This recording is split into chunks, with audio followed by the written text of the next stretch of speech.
Welcome to Tech Notice. Important news. Number 1, AMD CPUs are blowing up. Number 2, NVIDIA pricing and how I think this will change. Number 3, RAM without XMP is the best RAM. Intel Arc is the dark horse. And finally, buying tips if you want to save some cash when buying PC parts. Like you can save some money when watching the sponsored tech. Looking for a cheap way to license your Windows? Check out Whokeys through the links in the video description. Make sure to use the code TN20 to get a 30% off. Paste the license to the activation settings and you're all done. This license is for Windows 10, but you can upgrade it to Windows 11 for free. They also offer Microsoft Office 19 license. Use the same code TN20 to get a 30% off. Check out whokeys.com in the video description below. So let's start with the hot stuff first. Ryzen CPUs are exploding. I'm not sure if you saw this or if you've seen this floating on the internet. GN did a very nice overview or cover for this, where they, basically found out why their Ryzen CPUs are blowing up, and they are just the Ryzen 7000 3D V-Cache CPUs. If you're a PC enthusiast, then feel free to give it a watch, but there's a lot of detailed stats and stuff. If you don't know what's going on, here's a quick conclusion of the video. Basically, a Ryzen 3D V-Cache CPUs can be just cooked by the motherboard and AMD kind of in combination, because there is too much voltage put to the CPU, and the voltage kind of a limiter, it should clip it out already, like way before how high it actually goes. But mostly it is due to the expo of AMD's RAM, which basically is the XMP equivalent from Intel. What we have from Intel, AMD has Expo, but if you enable Expo, basically that pushes a lot more voltage to the CPU, to the memory controller probably, to get the RAM working, and that's why it cooks the CPU. But the sad thing is AMD is not actually going to give you warranty for that, because I'm not sure if you knew this, but when enabling XMP or Expo, sorry, so this is AMD's website. If you scroll all the way down here, we go all the way to the bottom of the footnotes. It says overclocking and or undervolting AMD processors and memory, including without limitation after clock frequencies, multipliers or memory timings voltage to operate outside of AMD's published specifications will void any applicable AMD product warranty, even when enabled via AMD hardware and or software. So if you're using Ryzen Master, overclocking CPU, or going in the BIOS, enabling Expo, boom, the warranty for your CPU is actually gone. So basically, after AMD cooks its own Ryzen CPUs, even though it's kind of their fault, because, they have set this and they haven't told the motherboard manufacturer how much voltage should they crank on there and what's the limits and things like that. The communication hasn't been so good there. They're cooking these chips because of what they're set there. But it's also kind of, they're saying, look, it's not our fault because we said you do it at your own risk if you enable Expo. I don't know, we'll see what happens. So it's kind of a dodgy dealing, right? But AMD is not like the only dark sheep of this one. It's very similar in the Team Blue side of things, because the XMP is very, very similar. If you enable XMP, you're gonna warrant your CPU. So having XMP enabled might not be the best as a creator, and that's why we're talking about the memory controller and specs. Even though the RAM can potentially run faster and the IMC can do it and run the memory much faster, you're actually voiding the warranty of your CPU. But there's some good news. The RAM without XMP might be the best for you as a creator. Now, I'm not sure if you knew this, but Crucial has these kits here.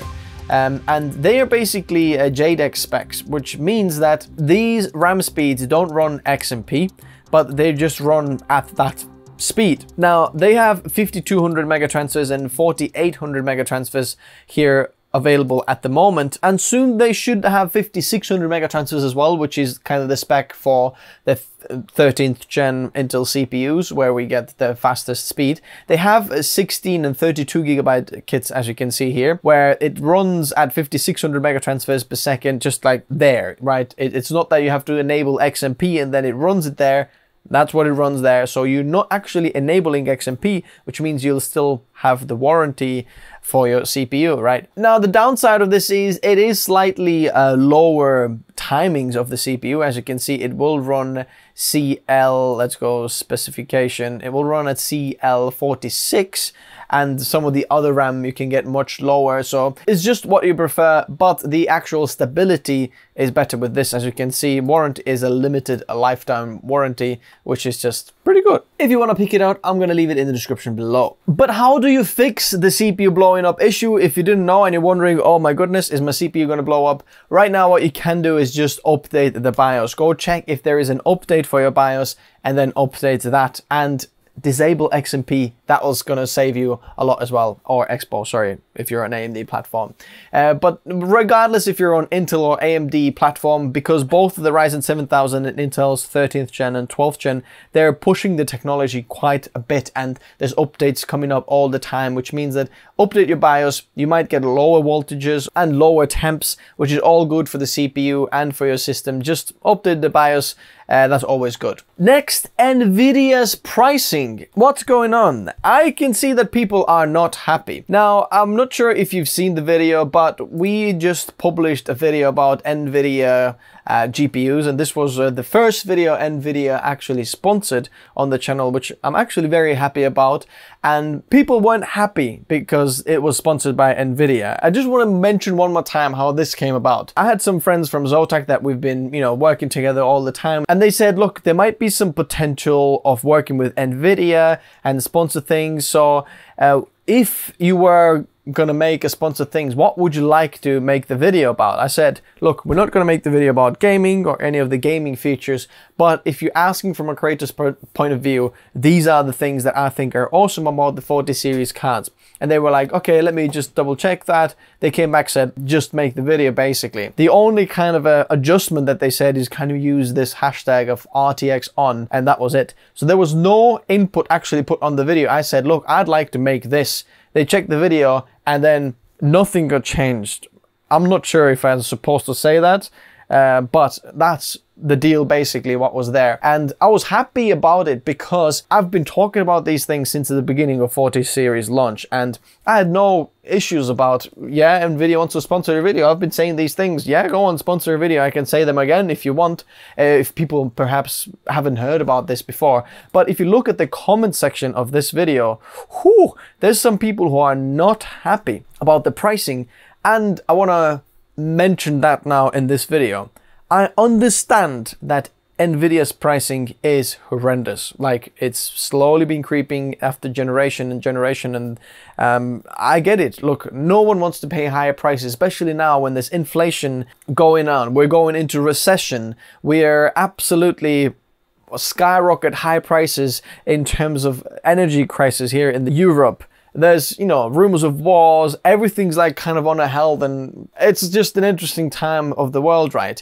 And I did ask you guys, how do you feel about, the inflation and recession and financial difficulties? And seems like a lot of people are feeling that. Some people probably not so much, but it is a big thing, and more people kind of get affected by it. And then now when they want to upgrade their system, they finally start shopping NVIDIA cards, and they're like, whoa, what is going on?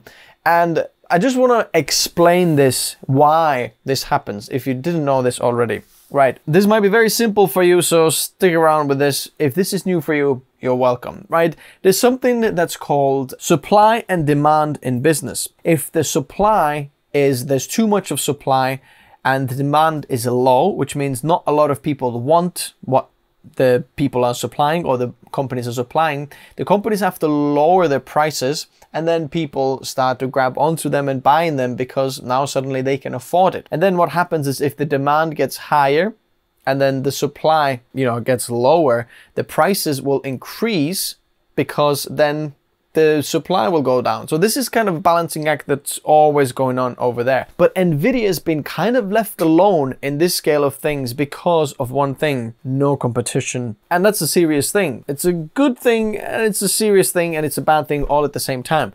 Now, there's no competition in terms of creative applications. Now, we can argue that AMD cards are doing very good as well. Honestly, please let them do as good as we can. But right now, ask any 3D creator who's actually earning money of this. Any big studios, any big creators who are doing this professionally, a very small percentage of them use AMD cards just because of the software support. For example, Octane Render, we have Blender and Maya and all sorts of 3D applications, V-Ray, where there actually is very limited or almost no support for AMD GPUs, even though the AMD GPUs have amazing capabilities, and in terms of like graphics computing power, in terms of teraflops of graphics power and all that sort of things, they look good on paper, but it really mostly translates to gaming performance. Now, I'm not saying that AMD is going to change that, which I think they are, and they're doing a hard work on that, because I'm not sure if you remember, AMD announced that they're buying Xilinx, how do you say it? Xilinx company, and we were like, okay, what is that? You know, nothing to do much. But now they have announced a ridiculous thing, which is this over here. This is the AMD Alveo MA350 encoder, video encoder, decoder card. And basically it can encode and decode AV1 and H.264.5 things. It's a dedicated card that just does video encoding and decoding. And if you look at the specs in there, it is absolutely ridiculous, and there's really no competition there in terms of encoding cards. Even Apple's encoders on all of these M1 chips will have nothing on this, because this can decode or encode 1080p, 60 frames per second, AV1 or H.264, H.265 at 1 watt per stream, which means that the power consumption is extremely low and the performance of encoding or decoding is incredible. So I can imagine AMD making a ton of cash now selling these to Google, Amazon, Netflix, who will just be slotting these into their massive servers and buying these by the thousands, if not tens of thousands, to encode all of their video, which will be much more efficient, and they'll save a ton in the electricity bills and in the long run. This is one sign how we can see AMD jumping into the content creation and trying to change that on the market. But going back to the NVIDIA pricing, NVIDIA has been left alone in the content creation world. For example, the NVIDIA Studio and Studio drivers, they've been so good. In fact, the GeForce cards have been so good that their actual professional Quadro cards, they used to be Quadro, now they call just A6000, A6000 Ada cards, for example, they kind of look too expensive for almost no increase over what you're paying for. Now, yes, if you're a, I don't know, massive Marvel studio, you're probably going to get the Ada cards because of the, you know, driver support and actually, you know, certified drivers and all that. But really, even the RTX 4090 is better than the A6000 Ada just because it runs a little bit more higher clock speeds and a little bit higher power, because it's just clocked higher, which is actually, it's got more graphics power than the Ada's A6000. Now, there is less VRAM, which is a big thing for 3D animation and things like that. But still, the GeForce cards, they're just so good at 3D and creative applications that there hasn't been any competition. So now, because of the competition, if you are at this point in the market, you have what's called a monopoly. You have most of the business in there because nobody else is competing with you. They can't compete with you because your product is so good. And that's where NVIDIA has been stayed for the past few years, really. And that's the main reason why the prices have increased. If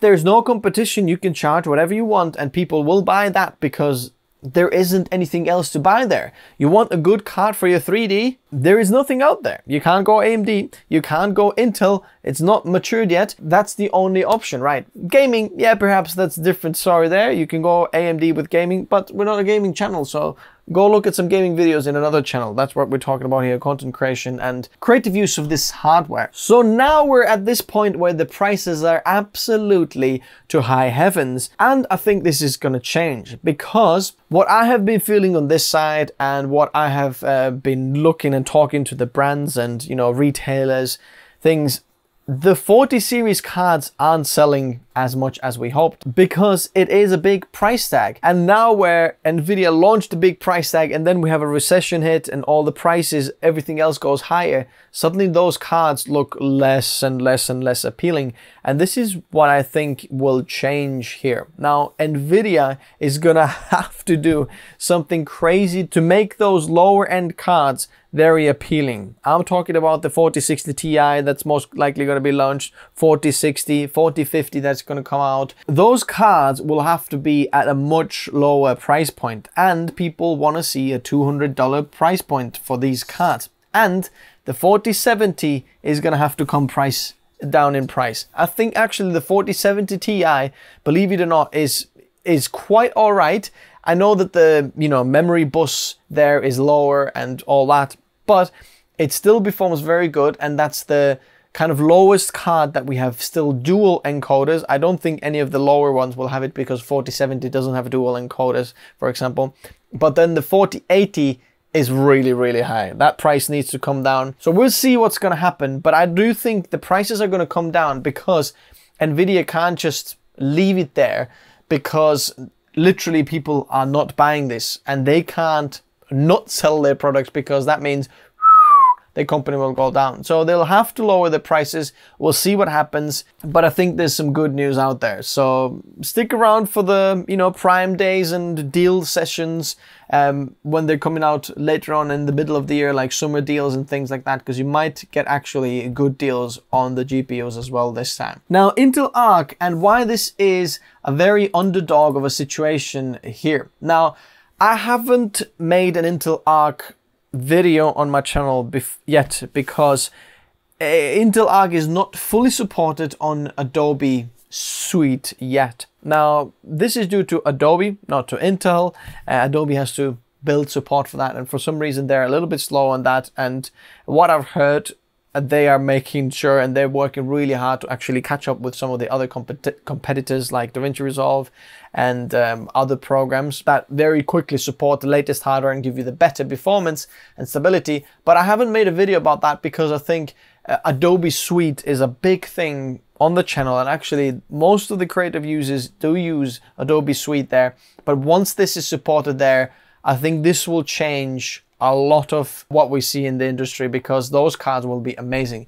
For example, we see the A750 here, which goes less than RTX 3050, but I do think this card might be even better. In fact, I'm pretty sure this will be much better than 3050 once we get to the full support on Adobe Creative Cloud. But then the A770 here as well, you can get it for $400 here. As you can see, this is Acer, but this has 16 gigabytes of DDR6, and this is kind of like the 3060 Ti competitor there. And if we're thinking about the VRAM, then Intel is taking a very, very good approach here, which means that once they have cards that can compete with 4080, 4090, we might get loads of VRAM. Like, I'm talking about maybe 36, maybe 48 even, just to be completely different. And I'm super excited about that. And I think this is a right approach. It's just the more people buy these and use them, the more support and data they have, they can collect them. So the hardware is amazing. Software support is limited right now. But to me, it doesn't seem like Intel is pulling the plug or slowing down the gears on the Arc at all. They're still pushing this as much as they can. So I think Intel is the dark horse of the GPU competition actually. When they have the full support, they might get a big chunk of NVIDIA because they're the only ones working with creative applications. They already have that in place because of the CPUs and QuickSync and things like that. If you can get QuickSync with an Arc CPU, goodness me, Threadripper CPUs suddenly are on another level if you add that card in there as well. And you can get QuickSync with the A380, for example. I mean, guys, we're talking about a crazy performance suddenly that we can get from Threadrippers, which makes the Threadrippers on another league, but then also the Intel Xeons on another league. I mean, it's just so exciting, and that's why I think this is the dark horse of the competition, because once they hit the right nails or buttons or whatever you want to call it, it's going to be absolutely amazing. Last thing I want to talk to you about is PC buying tips. You can see a big hype of the new gear, and you might see this on the channel here as well. And as much this is nice to see, don't fall into the hype of just, oh, I think I need this, right? you're most likely not going to need it. And if you're a freelancer, I'd say make a sober decision and don't buy the things that you need someone or that you see someone else using. How much is this going to improve my business, or how am I going to earn the money back from this? If it's a new GPU, new CPU, new RAM, whatever you're upgrading, is it going to make me the money back? And if you can say yes, then most likely you don't need to even wait for the deal, right? Because if it does make the money back for your business, if you're a freelancer or a business, then just buy it, because faster business or faster, getting job done, obviously it makes more money. I'm sure you know that, but just underline this. Don't go for the hype and just trying to get the latest gear just because you think you need that. You don't need that. And wait for the deal sections. Now there is Amazon Prime Day coming on in July somewhere, and summer sales, and I am expecting quite a lot of good things coming from there. So if you're saving some cash or trying to save some cash, stick around to that, because I think we're going to see some great things. And finally, guys, I appreciate you all. Thanks for sticking around on this channel. Hang around there. I know these are hard times, but it's going to get better. Thanks, guys. Bye-bye.